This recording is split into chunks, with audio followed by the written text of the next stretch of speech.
ബജിയൊക്കെ അധികം ഉണ്ടാക്കുക നോമ്പിനല്ലാന്നേ നമ്മളെ വീട്ടിൽ അങ്ങനെയാണ് കേട്ടോ.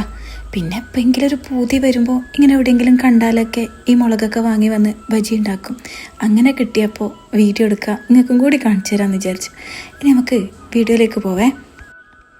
ഈ ബജിമുളക് ഇങ്ങനെ രണ്ട് സൈഡൊന്ന് കീറിയിട്ട് നമുക്ക് മാറ്റി വെക്കാം കേട്ടോ.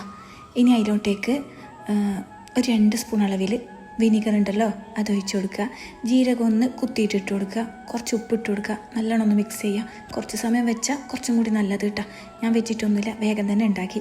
ഇതിലേക്ക് ഒരു 3 സ്പൂണ് കടലമാവിന് 1 സ്പൂണ് അരിപ്പൊടി എന്നുള്ളൊരു റേഷ്യോയിലാണ് കേട്ടോ ഇട്ട് കൊടുക്കുന്നത്.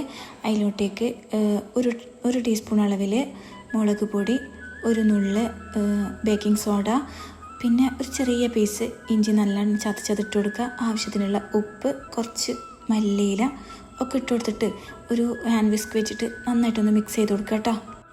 ഇനി നല്ല ചൂടുള്ള എണ്ണയിലോട്ടേക്ക് ഇട്ടിട്ട് നമുക്കൊന്ന് ഫ്രൈ ചെയ്തെടുക്കുക കേട്ടോ. ഞാനില്ലേ ആദ്യമൊന്നും ഈ മുളക് ബജി കൈകൊണ്ട് പോലും തൊടൂലായിരുന്നു. കാര്യം എനിക്ക് ഭയങ്കര പേടിയാണ്. ആരെങ്കിലും കഴിക്കുന്ന കാണുമ്പോൾ പോലും മുളകല്ലേ എരിയൂലേ എന്നുള്ളൊരു മൈൻഡായിരുന്നു കേട്ടോ. പക്ഷേ ഈ മുളക് നമ്മൾ ഈ ഉപ്പ് വിനീഗറൊക്കെ ഇട്ടിട്ട് കുതിർത്ത് വെക്കുന്നുണ്ടല്ലോ, കുറച്ച് സമയം ഇങ്ങനെ സോക്കാക്കി വെക്കുന്നുണ്ടല്ലോ, അപ്പോൾ ആ സമയത്ത് ഇതിൽ നല്ല പുളിയും ഉപ്പൊക്കെ കയറിയിട്ട് അങ്ങനെ ഒരു എരിവ് തോന്നൂല കേട്ടോ. ഉണ്ടെങ്കിൽ തന്നെ നല്ലൊരു ടേസ്റ്റ് ആയിരിക്കും.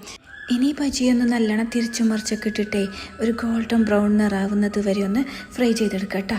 എന്നാൽ മാത്രമാണ് ഇത് കഴിക്കുന്ന സമയത്ത് നല്ലൊരു ക്രഞ്ചായിട്ട് നമുക്ക് കഴിക്കാൻ പറ്റുള്ളൂ. എല്ലാം പാട് ഇതുപോലെ നമുക്ക് റെഡിയാക്കി എടുക്കാം കേട്ടോ.